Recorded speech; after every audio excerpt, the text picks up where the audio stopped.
नहीं है। नबी पाक फरमाते हैं मैं उसे जन्नत की ज़मानत देता हूँ। अस्सलामु अलैकुम रहमतुल्लाहि व बरकातुहू।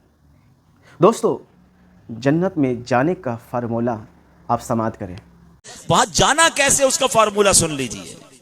नबी पाक अलैहिस्सलाम की हदीस बड़ा दिलासा देती है, कोई लंबी लिस्ट नहीं है। नबी पाक फरमाते हैं कि जो मुझे दोनों जबड़ों और दोनों टांगों के दरमियान वाली चीज की हिफाजत की जमानत दे, मैं उसे जन्नत की जमानत देता हूं। यानी जबान और शर्मगाह, private part of the body and your tongue, इन दो चीजों की मुझे तुम गारंटी दे दो, मैं उसे जन्नत की गारंटी देता हूं। तो ऐ मेरे प्यारे भाइयों, पर्दे में रहकर सुनने वाली मेरी बहनों, जो मुझे लाइव सुन रहे हैं, खुदारा इसको इससे यूं भी समझ लीजिए कि दो मुश्किल तरीन चीजें हैं। इसको काबू रखना, इसको गुनाह से बचाना आसान नहीं है, लेकिन जिसने इसको बचा लिया इंशाअल्लाह जन्नत उसका ठिकाना होगी। अल्लाह अकबर। जबान कितनी अहमियत वाली है और ये किस कदर नाजुक है। सरकार दो आलम अलैहिस्सलाम फरमाते, बंदा जबान से भलाई का एक कलिमा निकालता है, हालांकि वो इसकी कदर कीमत नहीं जानता, तो उसके बाइस अल्लाह अज़्ज़ व जल कयामत तक अपनी रजामंदी लिख देता है। यानी बंदे को पता नहीं होता, मगर जबान से एक ऐसा प्यारा जुमला निकल जाता है, अल्लाह की फर्मा बरदारी वाली ऐसी बात निकल जाती है कि अल्लाह कयामत तक अपनी रजा लिख देता है।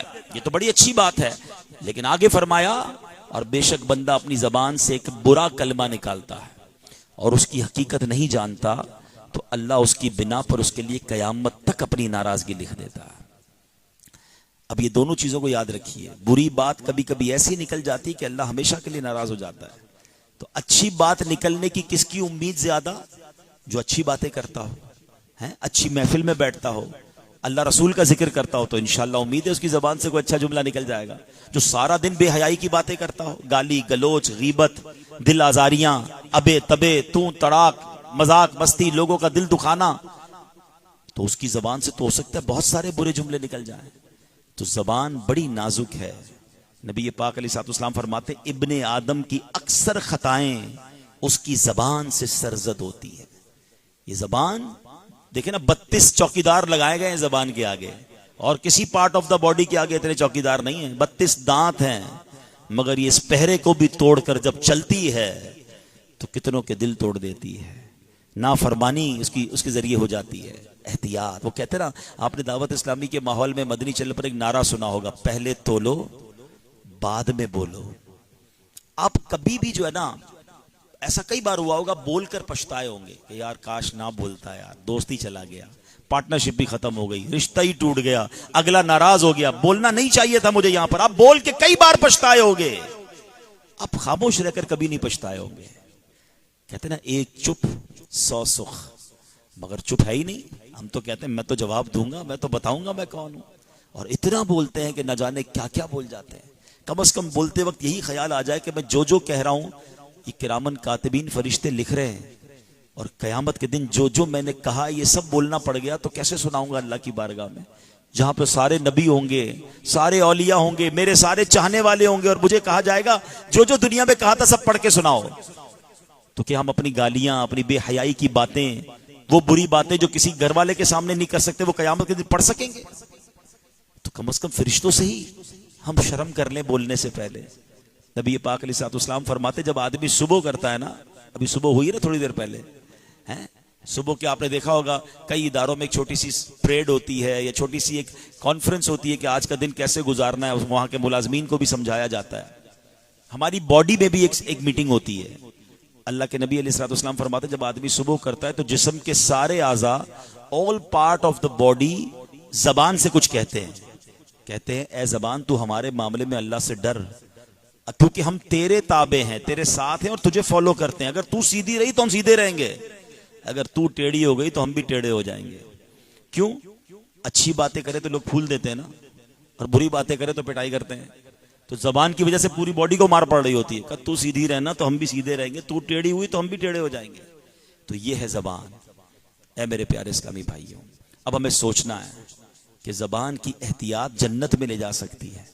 जबान के बुरे इस्तेमाल भी हैं और जबान के बड़े कमाल, ये बहुत बड़ी नेमत भी है। जरा मिलकर कहिए सुभान अल्लाह। ऐसा ना करें ना, बुलंद आवाज से कहे सुभान अल्लाह, अल्हम्दुलिल्लाह, अल्लाहु अकबर। कितनी देर लगी? 1 मिनट भी पूरा नहीं हुआ। विद इन 30 सेकेंड्स क्या हुआ कि आपने विद इन 30 सेकेंड्स क्या हुआ कि आपने बैठे बैठे 3 जन्नत में दरख्त लगा लिए हैं। नबी पाक का फरमान है, मैं नहीं कह रहा, अल्लाह के हबीब फरमाते हैं जो एक बार सुभान अल्लाह कहे उसके लिए जन्नत में दरख्त लग जाता है। एक बार अल्हम्दुलिल्लाह कहे जन्नत में दरख्त, और एक बार अल्लाह अकबर कहे जन्नत में दरख्त लग जाता है विदाउट एनी एफर्ट। बैठे बैठे, मैं ऑफिस आ रहा हूं, मैं यूनिवर्सिटी आ रहा हूं, बस में बैठा हूं, सुभान अल्लाह पढ़ रहा हूं, जन्नत में दरख्त लग रहे हैं। अभी दुरूद पाक की फजीलत आपने सुनी, एक दुरूद पाक पर 10 नेकियां, 10 गुनाह माफ। इतना आसान नेकियां कमाना, ये जबान है। सुभान अल्लाह। तिलावत कुरान कीजिए ना, अल्लाह ने जबान दी है तो क्यों जबान से हम बुरे काम करें? जबान इतनी कमाल की चीज है। 70 साल कोई बंदा कुफर की जिंदगी गुजारे, मिसाल देता हूं, और आखिरी दिनों में मरने से पहले इसी जबान से एक बार सिद्ध के दिल से कलमा पाक पढ़ ले, वो कुफर की जिंदगी से निकलकर ईमान के नूर में दाखिल हो जाता है। आप सोचिए इस जबान से कितनी बड़ी नेमत मिल सकती है। तो जबान के बेहतरीन इस्तेमाल हैं, लेकिन यही जबान से हम क्या क्या गलतियां करते हैं। झूठ बोलते हैं। हदीस पाक में आता है जो एक बार बंदा झूठ बोलता है उसके मुंह से इतनी बदबू निकलती है कि फरिश्ता रहमत का 1 मील दूर चला जाता है। अच्छा, हम में से कई लोग कहते हैं घर में बरकत नहीं, कारोबार में बरकत नहीं। जनाब, झूठ बोल बोल कर रहमत के फरिश्ते कितना दूर कर दिए। इसी जबान से गीबत करते हैं। गीबत ये जहन्नम में ले जाने वाला काम, और हदीसों में आता है ये, बल्कि कुरान भी कहता है कि ये अपने मुर्दा भाई के गोश्त खाने के मुतरादिफ है। लेकिन आज गीबत है किसको? अच्छा याद रखिए, गीबत सच को कहते हैं। किसी भाई में कोई बुराई है और आप उसकी पीठ पीछे कर रहे हैं, ये गीबत है। उसकी बुराई बयान करने के लिए आप उसकी बुराई बयान कर रहे हैं, तो ये गीबत है। बेशक उसमें वो है, लोग इसको इमेजिन नहीं कर पाते, इसको सही समझ नहीं पाते, कहते मैं सच तो कह रहा हूं, उसमें है ये प्रॉब्लम। तो जनाब, गीबत होती सच है। अगर आप झूठ कह रहे हैं फिर तो बहुतान है, फिर तो आप इल्जाम लगा रहे हैं, वो उससे बड़ा गुनाह है, और ये जहन्नम में ले जाने वाला काम, सख्त हराम है। लेकिन आज इतना आम हो गया है, स्टूडेंट टीचर की गीबत कर रहे हैं, टीचर स्टूडेंट की गीबत कर रहे हैं, और जनाब घर वाले दोस्त एक दूसरे दोस्त की गीबत कर रहे हैं। ना करें हैं? आप कहते नहीं मैं तो गीबत नहीं कर रहा, मैं तो उसके सामने भी कह सकता हूं। जनाब, आप सामने कहेंगे तो और गुनाह हो जाएगा, दिल आजारी हो जाएगी। आप किसी तीसरे भाई की बुराई बयान न करें, ये जबान का बदतरीन इस्तेमाल है। फिर इसी जबान से आजकल जो कि नौजवान बैठे हैं, हमारे यहाँ कल्चर होता है, मैंने भी स्टूडेंट लाइफ गुजारी है, तो क्या होता है वो एक दूसरे 3-4 दोस्त मिलकर किसी एक से मजाक कर रहे होते हैं, उसको सता रहे होते हैं, हमारी वो आमियाना लैंग्वेज में उसकी फिल्म चढ़ा रहे होते हैं, उसके अजीब अजीब नाम रख देते हैं। कुरान कहता है वला तनाबज़ु बिल अलकाब, हैं, बुरे नाम मत रखो।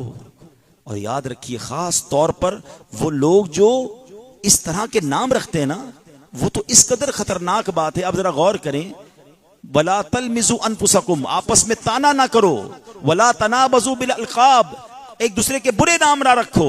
बिसल इस्मुल फुसूकु, फुसूकु बादल ईमान, क्या ही बुरा नाम है मुसलमान होकर फासिक कहलाना। ये तो छोटू है, ये लंबू है, ये काला है, ये काना है, ये मोटा है, अजीब अजीब नाम रखते हैं उसका। अच्छा, दोस्त होता है ना, वो हंस भी रहा होता है, बल्कि माद अल्लाह दोस्तों में ये भी होता है कि बेचारा कोई अटक अटक के बोलता है तो उसको उसी तरह बोल के सता रहे होते हैं, उसी के अंदाज में गुफ्तगू करके उसको सता रहे होते हैं, उसके अंदाज में चल के बता रहे होते हैं कि ये सीधा होके नहीं चल सकता।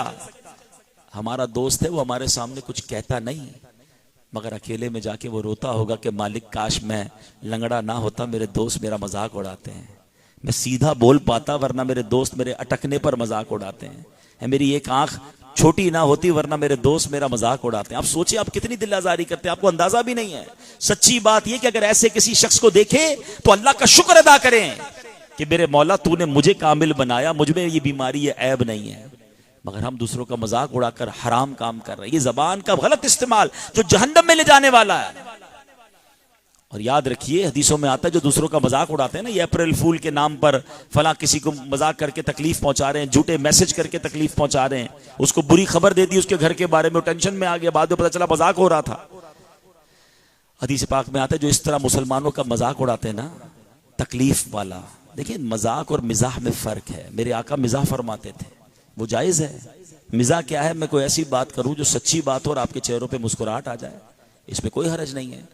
एक बार सरकार दो आलम अलैहिस्सलाम की बारगाह में एक शख्स आया, एक खातून आई, का हुजूर मुझे ऊँटनी चाहिए। आपने फरमाया हम तुम्हें ऊँट का बच्चा देंगे। वो कहती हुजूर मैं आपसे ऊँटनी मांग रही हूँ, आप ऊँट का बच्चा देंगे। काफ़ी देर तक बात होती रही, फिर नबी पाक ने फरमाया हर ऊँट किसी ने ऊँट का बच्चा ही होता है। तो अब सब मुस्कुराने लगे।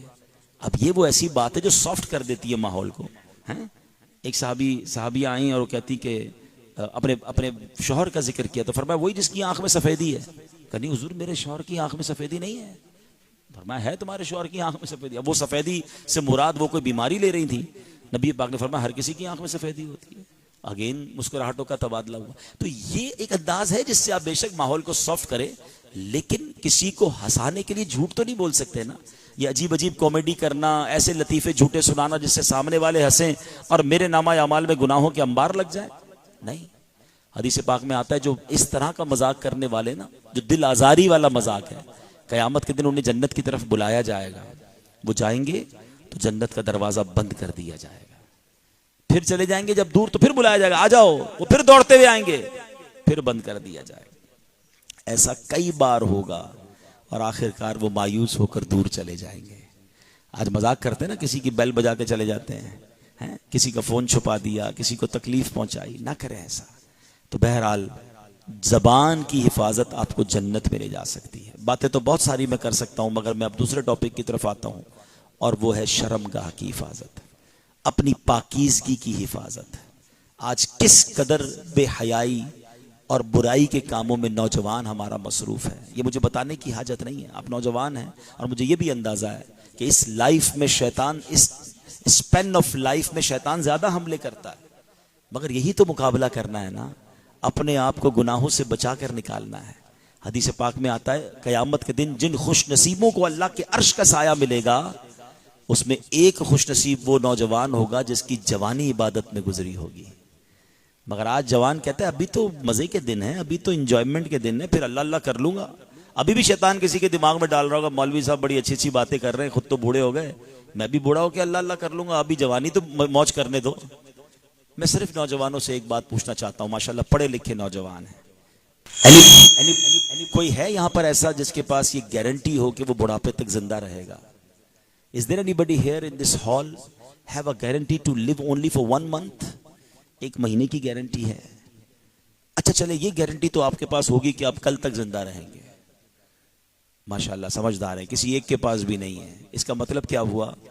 आगाह अपनी मौत से कोई बशर नहीं, सामान 100 बरस का है, पल की खबर नहीं। हमें तो ये भी नहीं पता आज घर भी खैर से पहुंचेंगे कि नहीं, या आज रात अपने घर में गुजरेगी या कब्र में गुजरेगी। Nobody know about it. यानी हमारी जिंदगी में तो मोबाइल फोन पर एक मैसेज आता है कि जनाब आपका डाटा कम हो गया, पैसे डलवा लें वरना मोबाइल बंद हो जाएगा, 90% यूज हो गया है। जिंदगी में ऐसा कोई मैसेज नहीं आएगा कि you already use 90% of your life, please make repentance because you have only 10% of your life left. नहीं जनाब, ऐसा कोई मैसेज नहीं आएगा। Now you only have 3 days, make repentance, go to सजदा, गो टू मस्जिद, मेक प्लीज योर रब अज़्ज़ा वजल। No message, even no message on the last day कि today is your last day. पता ही नहीं होता जनाब, सुबह बंदा घर से निकलता है, शाम जनाजे की खबर आती है। ऐसा नहीं होता आपके साथ? आपके जानने वालों में हुआ होगा, यार कल तो मेरे साथ था भाई, आज सुबह खाना साथ खाया था, और बंदा चला जाता है। कब्रिस्तान तो गए होंगे, हैं? कब्रिस्तान जाएं तो वहां चेक किया करें, कब्र पर मरने वाले की उम्र लिखी होती है, पैदाइश का साल और वफात का साल। आपको 75 साल के बुजुर्ग की कब्र भी मिलेगी, 20 साल के नौजवान की कब्र भी मिलेगी, 8-10 साल के बच्चे छोटी कब्रें भी, बच्चों की कब्रें भी मिलेंगी। तो इसका मतलब क्या हुआ? वी केम इन दिस दुनिया with one sequence. First of all कौन आया था? My grandfather, then my father, then me, and then my children will come. ये सीक्वेंस है ना, मगर जाने का सीक्वेंस हो ये जरूरी नहीं है। ग्रैंडफादर दुनिया में मौजूद होता है और ग्रैंडसन चला जाता है। बाप जवान बेटे का जनाजा उठाते हमने देखा है। तो इसका मतलब ये हुआ कि मैं फिर किस बात का इंतजार कर रहा हूं कि नहीं जनाब आखिरत में बुढ़ापे में जाके तौबा करूंगा, अभी मौज मस्ती करूं, अभी जो करना है करूं। नहीं, अभी तौबा करें, जन्नत में जाना है ना। दुनिया इंशाल्लाह रब बेहतर कर देगा। अच्छा हो सकता है किसी के जहन में बात आ रही हो कि जनाब हम तो सोच रहे थे कि आज अब्दुल हबीब साहब आएंगे, हम पे स्पीच करेंगे, दुनिया कैसे गुजारनी है, ब्राइट फ्यूचर कैसे बनाना है वो बताएंगे। मैं आपको सही बताऊं, ये जो फिनोमेना है ना कि भाई दीन के साथ साथ दुनिया भी अच्छी करने की कोशिश करें, मैं आपको इससे भी आसान फार्मूला बता देता हूं। मुझे ये बताएं, दुनिया और आखिरत का मालिक कौन है? अल्लाह है ना, रहमान दुनिया वल आखिरा। आप एक काम कर लें, अल्लाह को राजी कर लें, अल्लाह आपकी दुनिया भी अच्छी कर देगा, आपकी आखिरत भी अच्छी कर देगा। वही दुनिया का मालिक है, वही आखिरत का मालिक है। मैं दो तरफ मेहनत करने की बजाय जिंदगी ऐसे गुजारूं कि मालिक राजी हो जाए। रब राजी तो फिर सब राजी ना। आज तो लोगों को राजी करने की फिक्र में हम अल्लाह को नाराज कर रहे हैं। आजकल एक और अजीब फिनोमेना, एक और अजीब चीजें चली हैं, वो सोशल मीडिया है। सोशल मीडिया पे नौजवानों का हाल क्या है? बस किसी तरह लाइक्स मिल जाए, फॉलोअर्स मिल जाए। बाप रे बाप, पहले तो सिर्फ यूट्यूब था, अब तो पता नहीं कितने सारे सॉफ्टवेयर आ गए हैं। और फिर उस पर ऐसी ऐसी वीडियोस डालनी है। वो कहते ना, ए फॉर एप्पल और बी फॉर बॉल कौन देखता है जनाब? वीडियो उसकी चलती है जो A for apple C for ball कहता है। फिर लोग देखेंगे ना सी फॉर बॉल कैसे हो गया। मशहूर होना है ना, चाहे उल्टा ही कह के मशहूर हो जाए। वो एक चुटकुला है ना कि एक बंदे ने एक शहर में दावा किया कि जनाब कुत्ता खाना जायज है।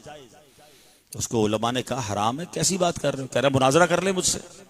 ऐलान हो गया, पूरे शहर के गांव के लोग ग्राउंड में जमा हो गए कि जनाब एक ऐसा बंदा आया जो कहता कुत्ता हलाल है, और उलमा उसको जवाब देंगे। पूरा गांव जमा, शहर जमा हो गया। उसकी बारी आई कि आओ स्टेज पर जवाब दो।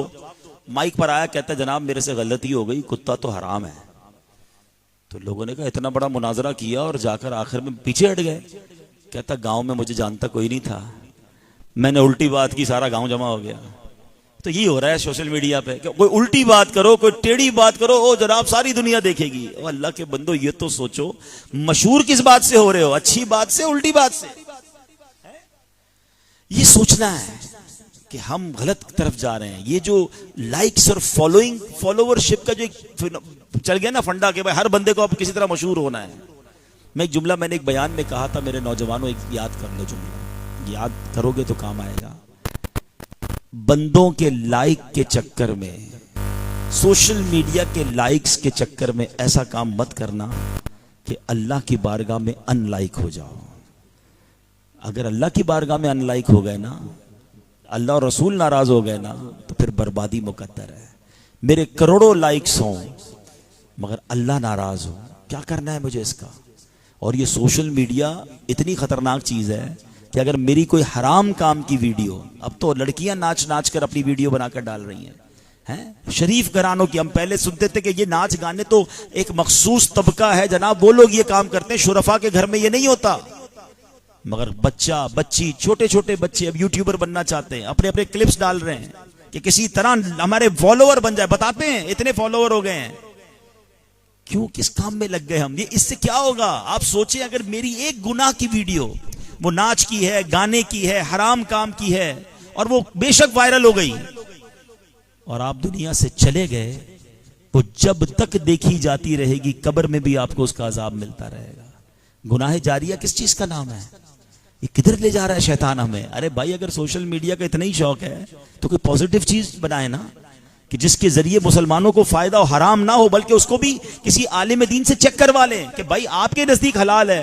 अब उसमें अच्छी अच्छा होता क्या है, इल्म दीन नहीं है ना। खुद हमें अफसोस होता है, मेरे अपने क्लिप मैंने देखे हैं कि बहुत अच्छे बयान के क्लिप निकाले, उसमें म्यूजिक लगा दिया। तो भाई अगर आपको बयान हमारा किसी को भेजना तो म्यूजिक क्यों लगाया आपने? म्यूजिक तो हराम है, लेकिन क्योंकि इल्म दीन नहीं है। तो आपने अगर बात करनी है सोशल मीडिया पर, कोई ऐसी प्रोडक्टिव बात करें जो किसी मुसलमान को फायदा दे, कोई सवाब का काम हो। आप दुनिया से चले जाएं, जब तक इंशाअल्लाह वो वीडियो देखी जाती रहेगी, कब्र में भी सवाब मिलेगा। मगर माइंडसेट नहीं है तो खुदारा।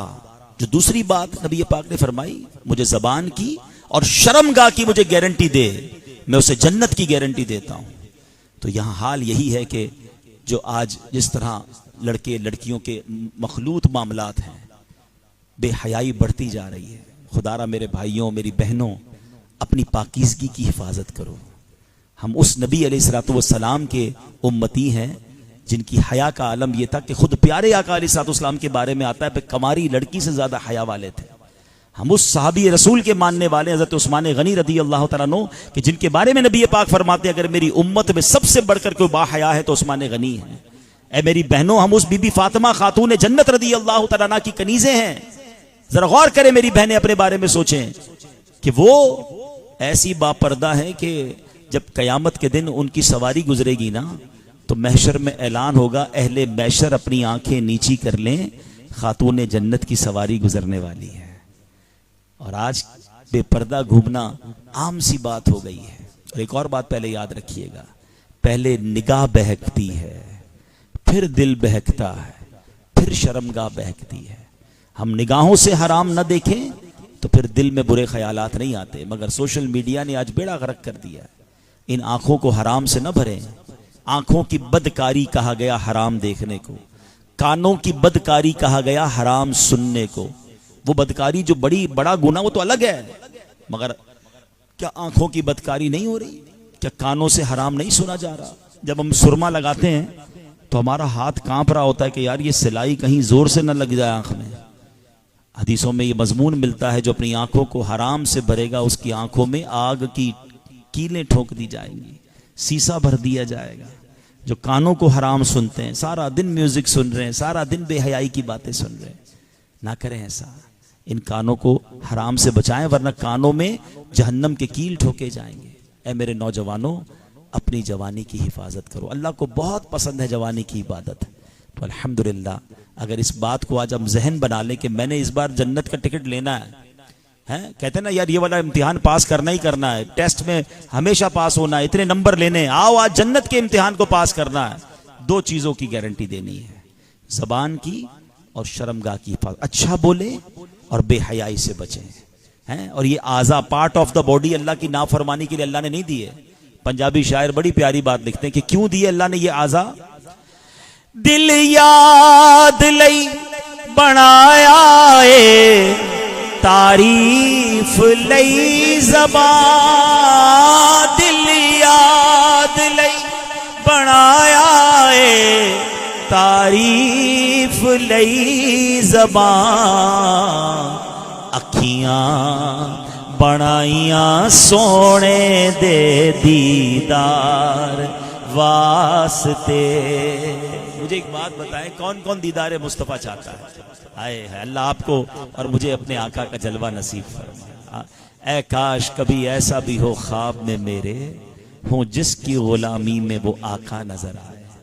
अब देखना तो चाहते हो ना, मगर एक सच्ची बात बताओ, जो आंखें नापाक हों उससे नबी पाक का जलवा कैसे देखोगे? जो आंखें हराम देखती हों, बुरे मनाजिर देखती हों, उससे प्यारे आका का जलवा देखने की तमन्ना कैसे कर सकते हैं? इन आंखों को पाक भी तो रखना है ना, ताकि प्यारे आका की दीद नसीब हो, मदीने का दीदार नसीब हो, काबे का दीदार नसीब हो। तो अपने आप को बचाइए इन चीज़ों से। दोस्तों, आपने बयान को समाअत किए। दोस्तों, ऐसा अमल, ऐसा काम करें जिसके ज़रिए आपको जन्नत हासिल हो, और ख़ास करके अपना ज़ुबान और शर्मगाह की हिफाजत करें। जिन दोनों चीज़ों की हिफाजत पर प्यारे आका सल्लल्लाहु अलैहि वसल्लम ने जन्नत की ज़मानत दी है, सो दुआ भी करते रहे कि अल्लाह ताला हमें इन दोनों चीज़ों की हिफाजत पर मदद फरमाए। सो दोस्तों, ये बयान कैसा लगा कमेंट करके ज़रूर बताइएगा। मिलते हैं किसी और वीडियो में, तब तक अपना ख्याल रखें। खुदा हाफिज़। अस्सलामु अलैकुम व रहमतुल्लाह।